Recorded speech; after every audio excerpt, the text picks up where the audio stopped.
Hi,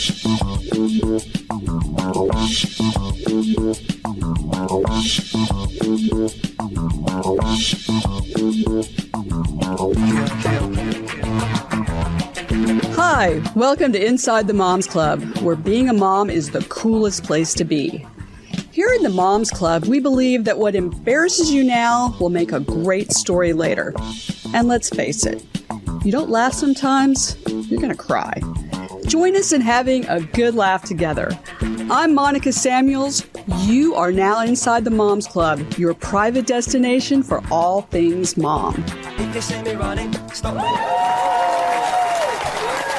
Hi, moms. Welcome to Inside the Moms Club. I'm Monica Samuels, your host, and I'm here with my co-host, Raha Dixon. Hello, Hey, Monica. Raha. How are you? I am good.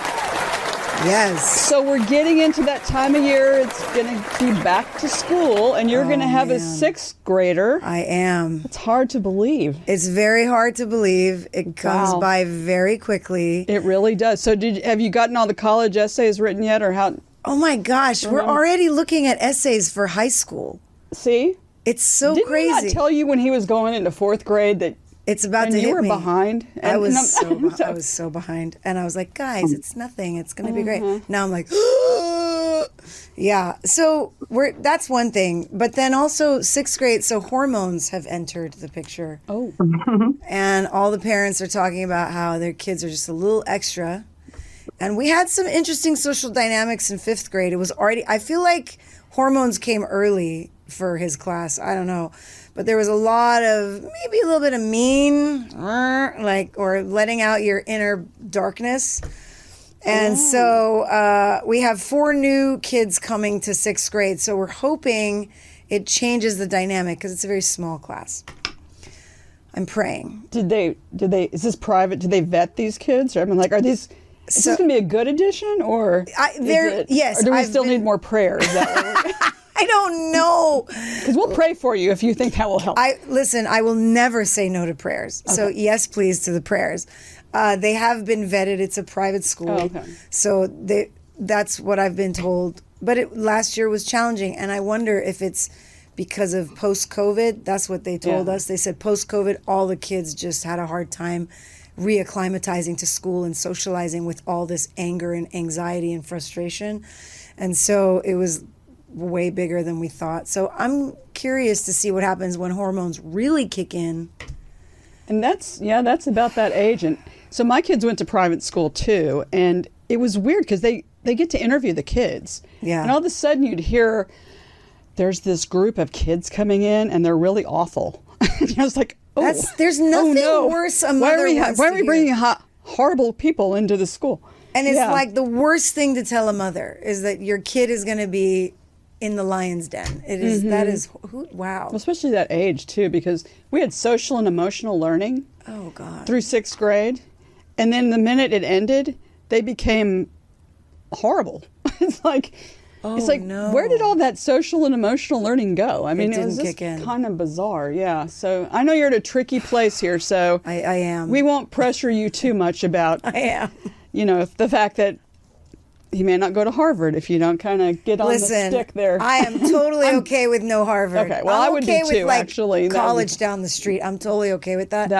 I did not go to Harvard. I didn't go to college down the street. I went to Sydney University, which in Australia was a big deal, but here it's like, what university? So I turned out okay, and I did law. I never practiced it. So really, I'm useless. And you're happy. And I'm very happy. Useless. You're not useless at all. But okay, you've got one child to get to school. Yeah. Now, let's pretend for a minute you had 3 children. Oh, that's my brother. How would you manage that? Okay, so how does your brother manage that? I don't know. And I sometimes talk to him and I see that he's not really listening. Yeah.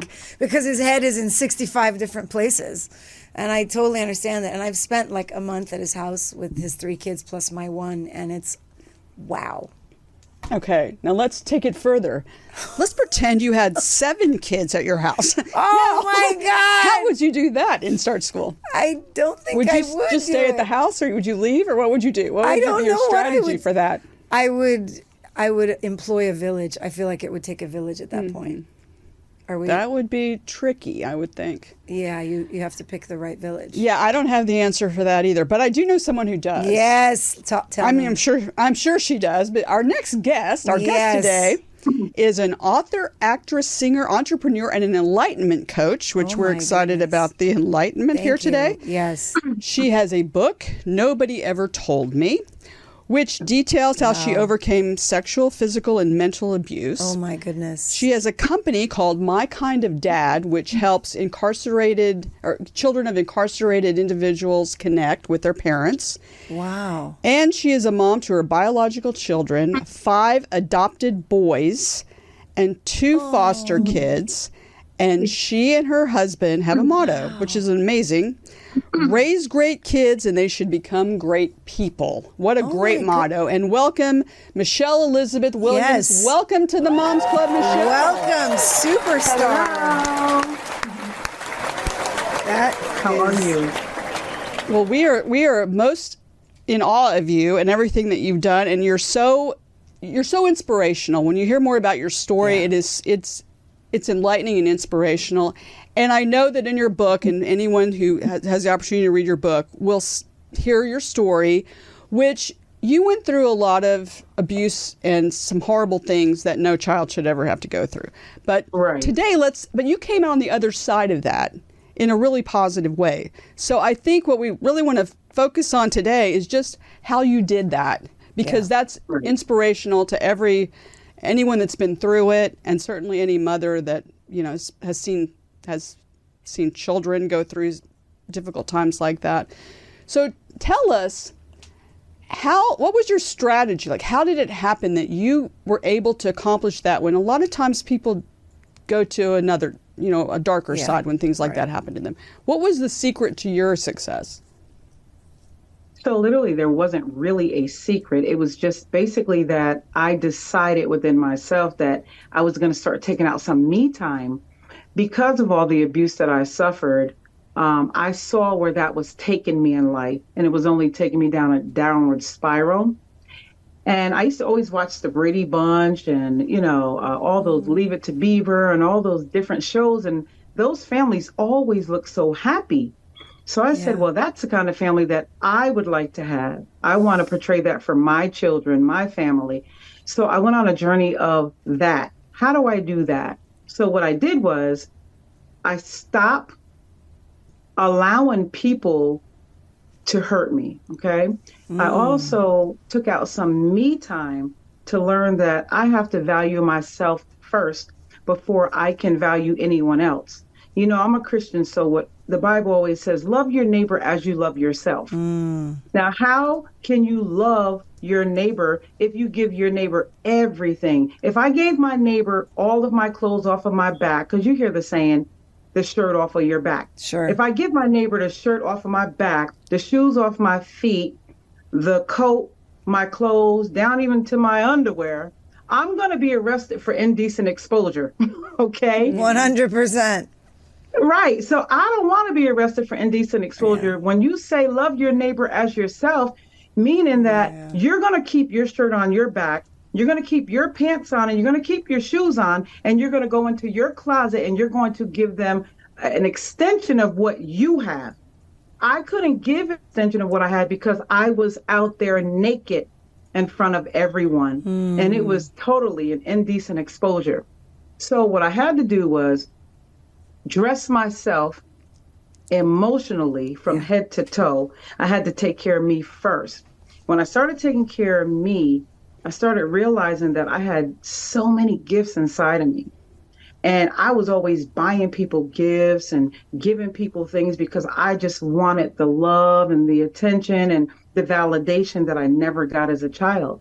But when I started getting it for myself, I started looking around and I said, oh, wow, my house looks beautiful. Yeah. How did that happen? It only happened because I took out time for myself. That's right. Oh, that girl can sing. Well, and sometimes you got to look at yourself in third person, too, and talk to yourself like you're talking to one of your girls. What would you tell one of your friends? And that's what I would tell myself. I'd stand in the mirror and be like, girl, now you listen. He don't deserve that living room set, but your 3 daughters do. That's right.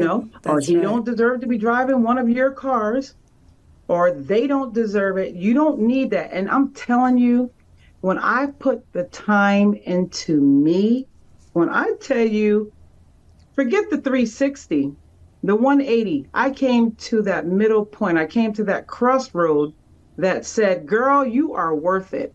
And when I realized that I was worth it, I'm telling you, everything around me started like blooming. It was like flowers started coming up out of the ground.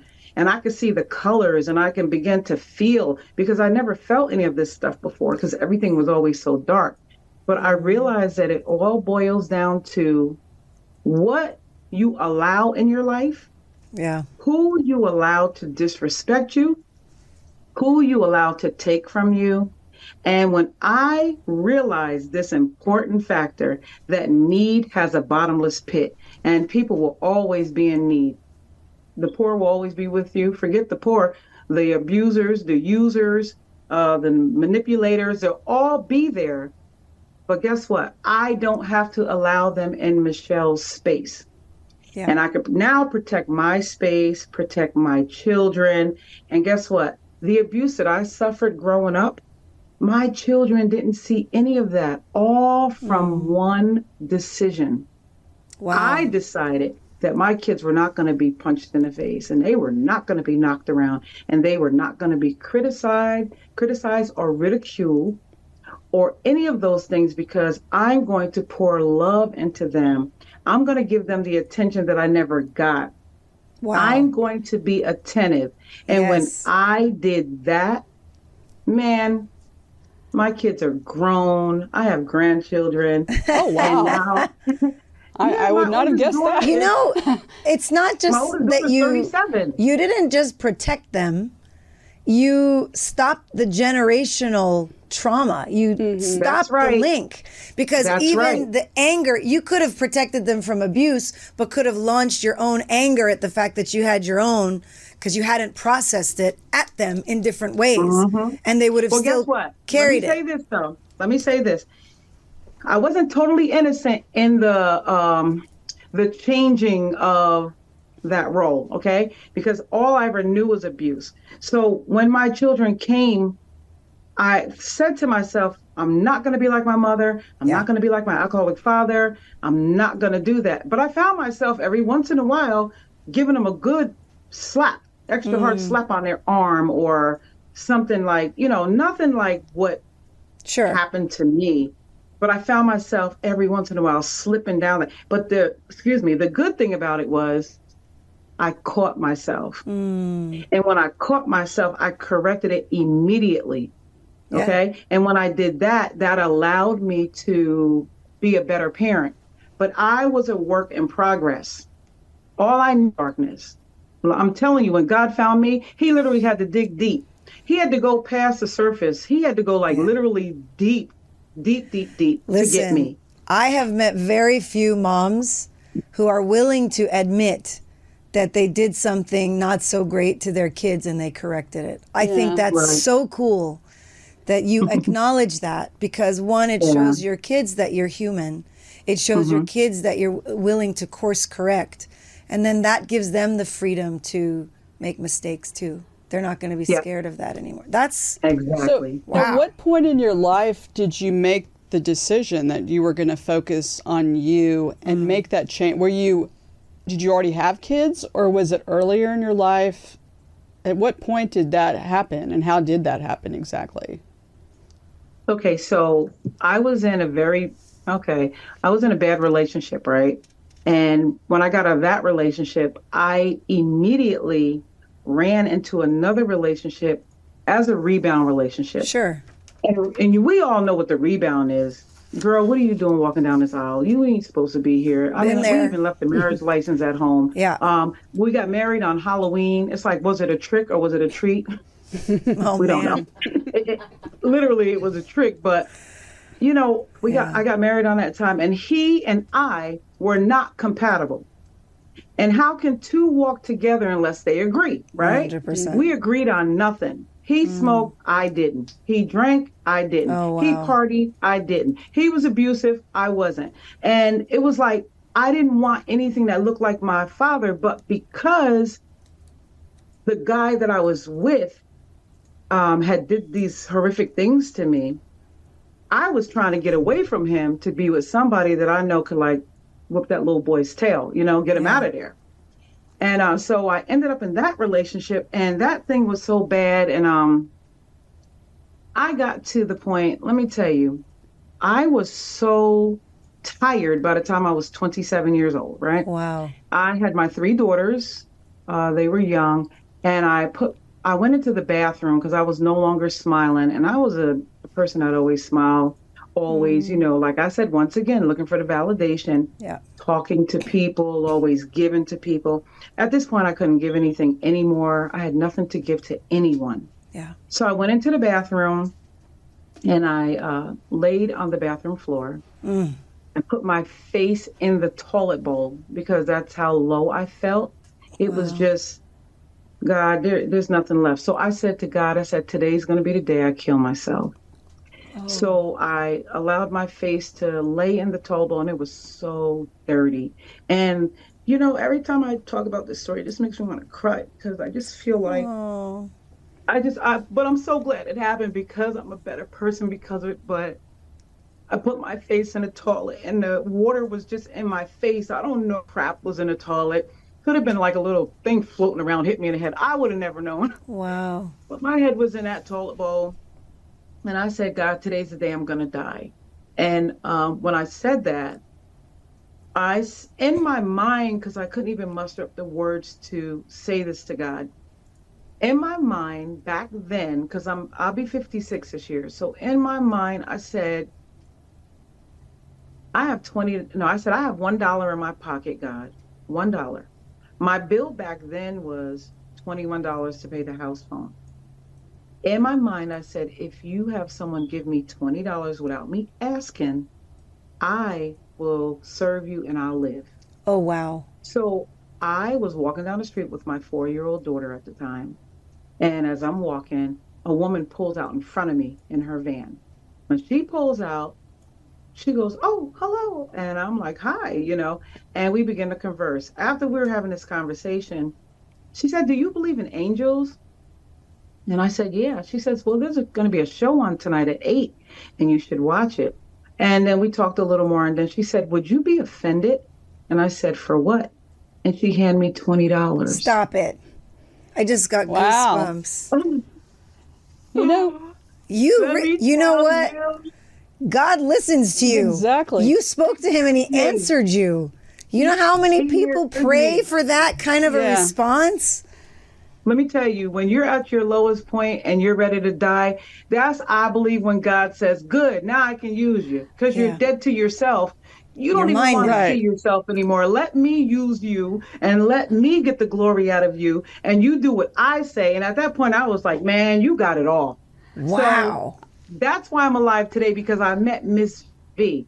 And the funny thing is, after meeting Miss V told me her children went off to college because her husband was a top neurologist in our town. And I was actually on my way down to his building to see one of the doctors in that area, in that building. So she told me her kids that went off to college and she had an empty nest syndrome. And she said she was standing over the kitchen sink. She said she was praying to God, if I have anything inside of me that can help a young mother, let me help them. Oh my God, you are killing me over here. Wow. Listen, I was about to kill myself, so that'd be a good death. So when she said that, when we met, it was a meeting of the prayers. Yeah, and she's been my saving grace. She's a beautiful, beautiful woman. And she's still alive to this day, and she's my guardian angel. Yeah. Well, that is enlightening and inspirational. Ooh. And I have to say, sometimes when you talk to people that are doing really well, you hear their story, and it started with one of their lowest points in life. Yeah. Because when you're at your lowest point, there's really nowhere else to go but up at that point. That's right. And so exactly. It's a very inspirational story. Now you've taken that gift. Wow. And you've done some amazing things with it. And one thing is you've taken in foster children. Yeah. So What prompted you to do that? Because a lot of us have thought about that, but it's very rare that you take the step of actually doing it. Because it's scary, it's unknown, and it can be daunting for many people. Sometimes I have to pinch myself like, girl, what the heck are you doing? But I'm telling you, because all we take in is boys. And our thing is, I'm raising great men for society. That's beautiful. Because these young men are out here and they could be one of the boys at our door one day with a gun. Like, who's going to step out and help these kids and literally turn their lives around? And here's the thing. Rejection was one of my biggest downfalls because my parents, even though God restored us later, okay, and we had a really good relationship later. Yeah. My childhood, all the way up to teenage years, I was rejected by them. They never told me they loved me. I went through a lot of the abuse, and there was no protection for me. There was no love. There was nothing. I had to wear the hand-me-downs while my sisters and my brother and them were getting good allowances, and I almost felt like the black sheep of the family. And because I've experienced all of the rejection, all of the hate, all of that kind of stuff, I know exactly what it takes to bring a child into my home when they come in with the nonsense. And I put my foot down, and then I let them know, listen, buddy, read my book. And if you don't read it, let me tell you a few stories about myself, because I've been there. And I want to show you how I've been on my own since I was 14 years old, making my own decisions. And they look at me like, oh, just so there's no excuse when they come in. So then we begin to deal with the behaviors, and then we help turn their life around. And what I will say is this. My father, in his alcoholism, was a comedian. So I'm just full of jokes all the time, My mother was the caring, nurturing person who would take in a woman in the house with her 6 children, along with her own 5 children, right? Wow. And just take all these people in, and then someone else would come in and say, I need a place to stay. And my mom would take them in. Yeah. And we had people in our rooms, and, but for us, it was cool because we would get the blankets and bunk with the other kids, and that became fun. Yeah. That's something great that she instilled in me, even in the midst of all the abuse, all the neglect, and just not being paid attention to. You can always find something good in the midst of the storm. So, like, how many do you have right now? What's in your home at this moment? How many kids? So I have, okay, let me say this. I had 5, but one just had a baby. He lives in his own apartment, right? Okay. And then I have another one that comes back and forth. He lives with his aunt now because he was kind of like, one of the kids that really gave a real hard time. And some kids, you can't help everyone. I know. Yeah. And then how old, what's the age range? There's 4 currently. Yep. So today I got a new one downstairs. Actually, right now, going through an it's like buying watermelons. I got a new one. Okay. Yeah, he's going through an intake. So I'm about to he just came out of a hotel. So right now I take kids, some of the toughest kids that are in hotels that people will not take. Mainly that's teenagers, because they like to rebuttal you on everything, and people don't have time for that anymore. But I have, right now, this week, I will have 6 boys when I get the next one. 4 of them, 3 of them in the house right now are adopted, right? Okay. And 1 is a foster child that recently, listen, we're working through it. This is what moms go through when you do this. He stole my car.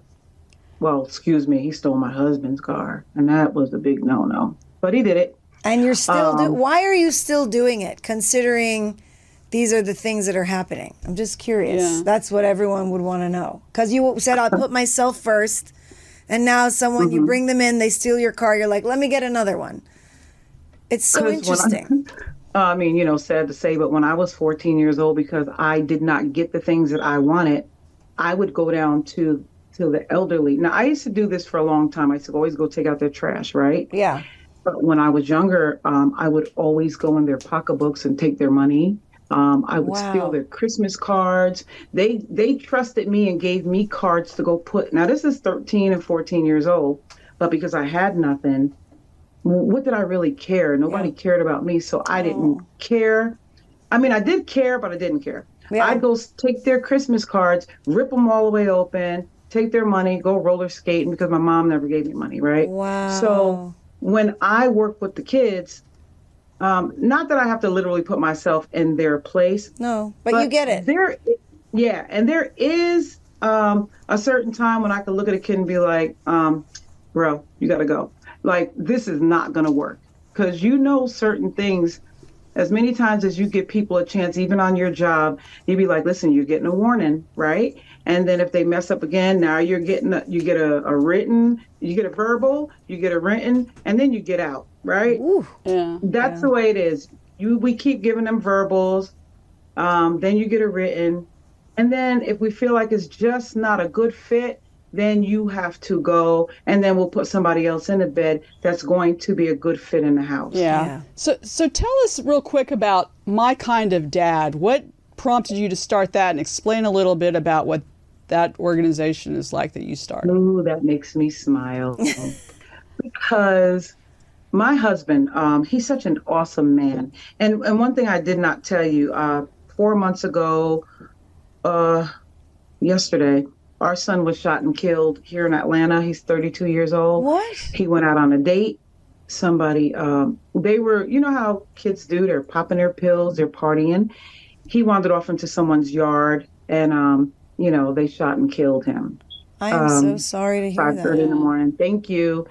And so what I want to say about my husband is such a good man. Like, finally, okay, I got rid of the rebounds and the people that didn't make my life good. And I got this really, really good guy. And he loved the kids.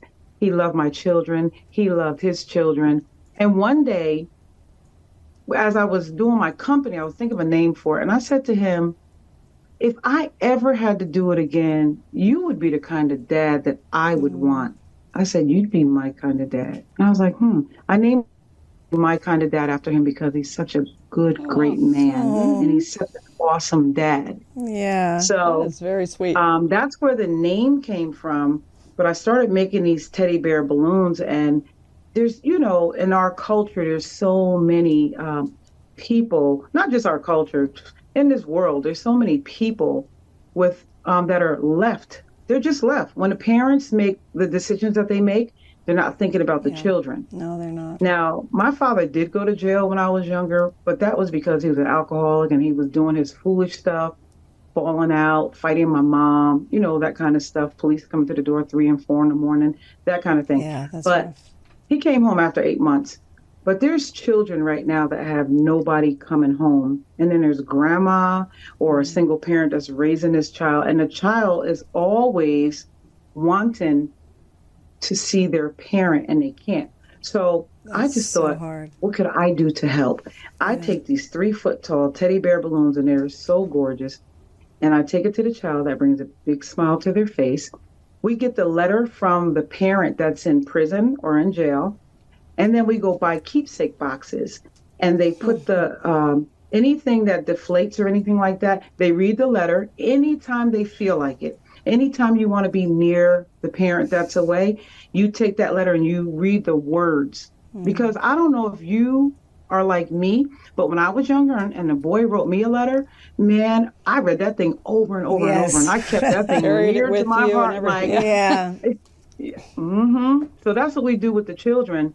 Because it keeps it near and dear to their heart, just to kind of fill an empty space. So in my life, I feel like being a giver. Okay, let me say this. I am a giver in a better way now because I love to give. I'm just a cheerful giver. I'm not being used in my giving now. Even though I use my funds to fund this, I am happy. It makes me happy to see a child fulfilled and getting something that they don't have. That is awesome. Yeah. Okay, so Michelle, our tagline here is if you don't laugh sometimes, you're going to cry. So I'm challenging you to tell us the funniest thing that's happened in this whole journey that you've taken. Oh. Or the most positive thing that's happened. Let's see. There's a couple funny things. Well, I was thinking about this morning. This is just one little thing, and then I'll tell you the funny thing. Okay. I was thinking about, the picture where they say, what would you tell your younger self? Correct. And I had written this whole big thing about, because they called me Missy, and I had Missy girl, Missy da-da-da. And I thought about this morning, I was like, if I had to rewrite that, I was like, what would I tell my younger self? I'd be like, girl, run for your life. Oh. That's what I would have said, run for your life.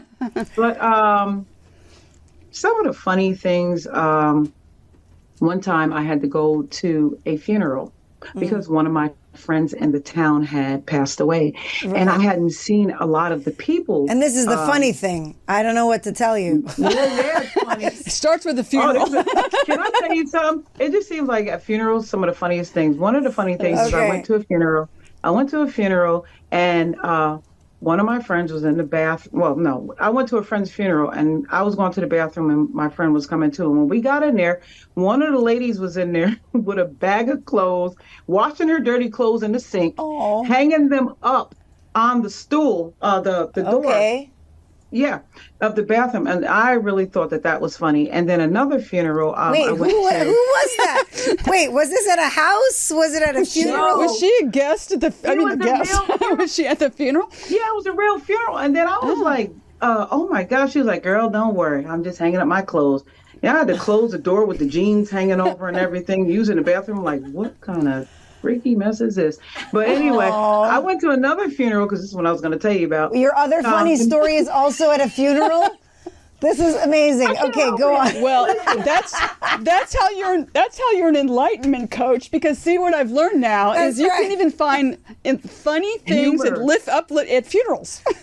So the next funeral you go to, look for the funny thing that happens. I get to this funeral, and the crazy thing is I look real cute that day, right? And now I'm thinking like, all the people from the town and all the ones that moved away, they're all going to be at this funeral.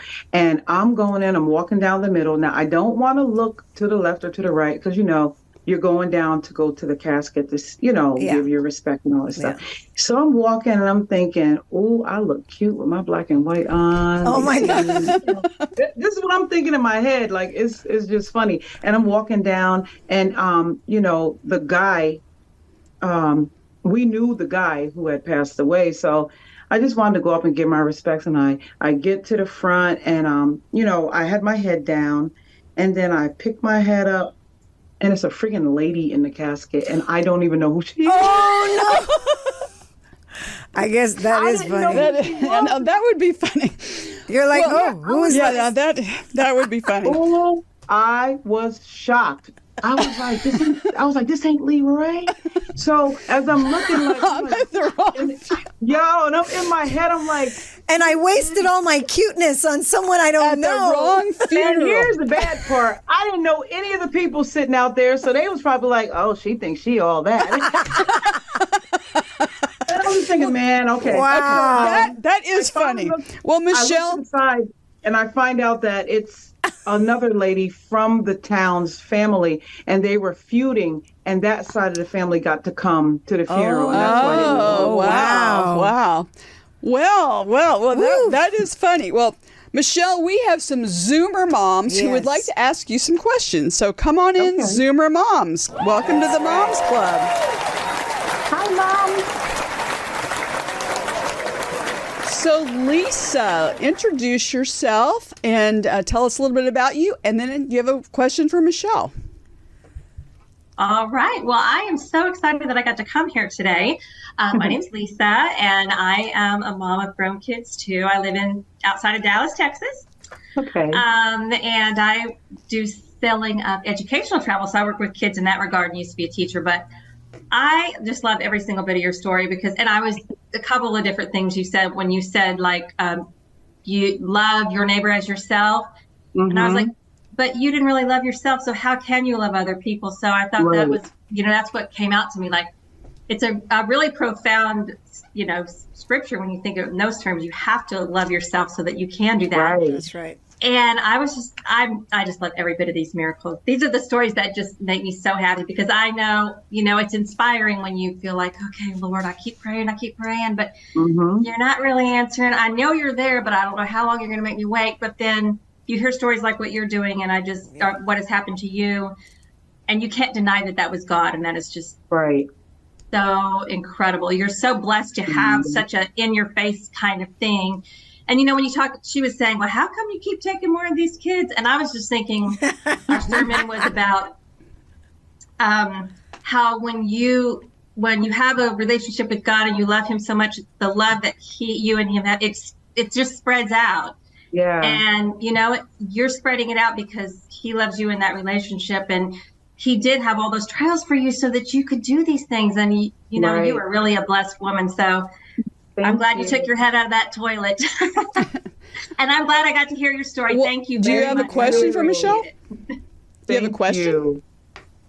Well, no, I'm just amazed. I don't know what to ask. I'm just like,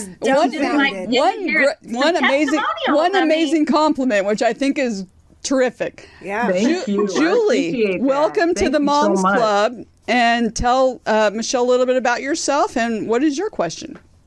Hey, Michelle, I'm Julie from Austin, Texas. Yes. Listen, girl, everything that you said was so incredible to hear. Like, it's like you were pulling the words right out of our mouth of what we were thinking. And so thank you for sharing your gift. Thank you. I did notice that you only have fostered and adopted boys. Is that correct? Yes. Yeah. So my question is, you have a house full. I know it's noisy. I know it's loud. What is the one fun thing that you do for your kids? Is it a birthday cake? Is it a gotcha day? I mean, what's the one thing that you see the biggest smile come on their face when they have found love in your home? Well, yeah, that's it. When you said birthday. So we just had a birthday the other day. One thing I definitely do, because as a kid growing up, I never had a birthday party. They just never did that for me. And I'd always see my little sisters, especially my baby sister, get like this nice, the carnival cakes and all that. Yeah. And I used to want to just go over there and smash her cake and kick it and, because I didn't get it. So no matter what, even the boy the one that stole the car. Right. He stole the car about 3 weeks ago, right? And he ran away and did whatever he did. But even in that, I celebrate the day that he was born, right? Because he does have a purpose. So what brings me joy and what brings them joy is, and I love to decorate. I'm an interior decorator by my own right. Okay. I do it around places, but I just do it myself.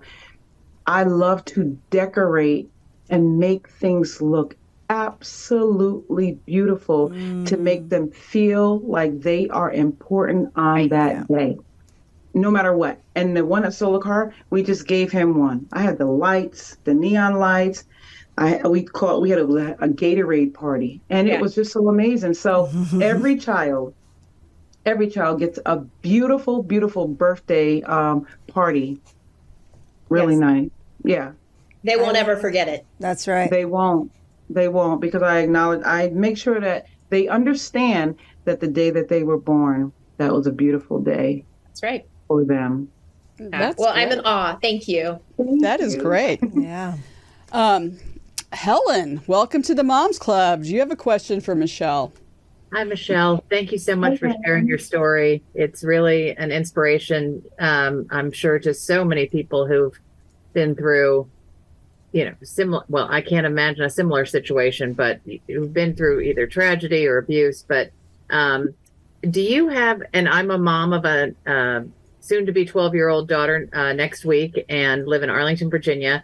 And so do you have any tips on, with all those kids in your household, how do you balance between the fun mom doing these things and, wanting to do for your children and the, disciplinarian? Because I don't know about you, but I'm the disciplinarian in my house. And it's a little tough sometimes to, when you just kind of have to lay down the law. So what are some strategies that work for you? So there's a couple things. And the first one is today's butt whooping is taking that phone away from them, taking their electronics. That's right. So what I do is at night, I set a time, 9 o'clock for school nights. And if they're a little older, because I have 14, 15, and now a 17. What I do is 9 o'clock or 10 o'clock, You have to bring your phone downstairs, okay? And you cannot have no electronics. You got to bring your game controllers, everything downstairs, right? And when even in the summertime, I give them to 12 o'clock.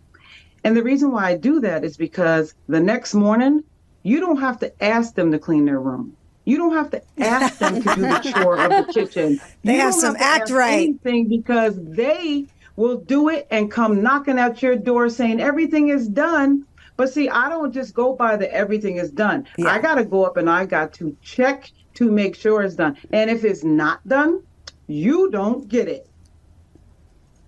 And you stick to that? That is excellent advice. I also let them know too.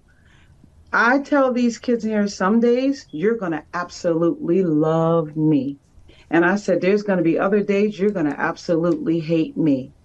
Yeah. And when you hate me, that's not my responsibility. That's on you, because I have to do my job to make sure that you become a better you as you grow up. So if you don't like me today, I mean, hey, I'm sorry, but I'm still going to be tough mom when I have to be tough mom. And I let them know there's going to be plenty of days that you're not going to like tough mom. And there's going to be plenty of days that you're going to love mom. But I have to create balance, because if we don't have balance, we don't have life. Because in life, there's the moon and then there's the sun. You have to have balance to have night and day so you can rest. There's no rest if there's no balance in the house. So if you are the disciplinarian, that means that you have to bring the balance. There's nothing wrong with telling your kid that parents are annoying sometimes. Right. No, you can do that. And with the phone, now I think it can be very helpful to a lot of moms out here for a lot of things. But I think the trickiest thing sometimes is you say you have that rule. You do not get your phone until X. And then your child finds every way that they can to annoy you to death until you give it up and you're like, okay, I give you the phone back. You can't give it up. So I'm asking, how do you get the strength to stop yourself? Like, I can't take it anymore. I mean, Michelle is the strongest. She is. That's why I want to get her advice on this, because I think it could help so many mothers who just kind of thrown in the towel. And then the kid knows, oh, she's going to throw in she'll give it to me if I just punch these buttons, and this is what happens. So where do you find the strength in yourself to really lay down the law and stick to it? Turn the Wi-Fi off. Nice. Oh, just bam. Just the whole house goes down. In my bedroom, the Wi-Fi is run out of my bedroom. I hit that button. Listen, it'll be just, you don't hear nothing. Yeah. Feet walking. You hear feet walking. And then you hear, Mom, is everything all right with the Wi-Fi? My Wi-Fi. So it's a Wi-Fi thing. I also tell them this. Listen, hey, it's a gift. The Wi-Fi is a gift. Okay. I also tell them this. Yeah. While you guys are up here complaining about, we ain't got no Wi-Fi. I need the air on. My bed. He's doing this. He's doing that. I said, while you're doing that, I have to make sure that the gas is paid, the electric is paid, the mortgage is paid. I have to make sure the car payment is paid. I said, because I got to get you to the doctors. I got to get you to the dentist. I have to take you here. I have to make sure that the air stays on so you can be warm when you go lay up in your bed and play on your phone and have no real responsibilities, while all I ask you to do is do the dishes, because we got to make sure you got a roof over your head, and we got to make sure that you got clothes on your back. Oh, let's not forget about the food, right? And God forbid, if the lights go out and you're dark in here. I mean, I have so many responsibilities on my brain that I need your help to help me understand that you appreciate just even a little bit of stuff. Because I'm thinking about putting a bow on the doorknob when you come through the door, just to know it's a gift to turn the doorknob. It's a gift to walk into the house. It's a gift to have shelter. I like that. I'm going to put a bow on the doorknob. All of this is a gift. Yeah. And if you can't appreciate the gift now, I hate to see it when you get older and you have to now supply the gift to someone. Because you might be somewhere living in a box under a bridge if you don't get it together now. So that's why I'm tough on you now, so you don't have to live in a box with a match under some bridge. Well, they don't have to pay no bills. We can see why you're a great enlightenment coach. That was very enlightening to all of us moms out there. That's right. For those who want to check it out, Nobody Ever Told Me is Michelle's book. That's right. And where can we find you on social media? Oh, yeah. So, okay, let me give you my website first. It's MichelleElizabethWilliams.com. Then my Instagram is, and this is my Instagram and Facebook, Michelle, Michelle, another E for Elizabeth, just the E, Williams98. Oh, wow. Okay, great. Well, check Michelle out there, and you can check us out at Inside the Moms Club on Instagram, and our website is InsideTheMomsClub.com, which is pretty easy to remember. Well, we can't believe that the time has already passed. It goes by so fast. But we'll be back next time with celebrities and extraordinary moms just like you. We know your me time is precious and valuable. Thank you so much for spending it with us. Remember our motto. If you don't laugh sometimes, Raha, what happens? You're going to cry. You are going to cry. We do not want to cry. We want to laugh and have a great time. So we'll see you next time inside the Moms Club. That's right.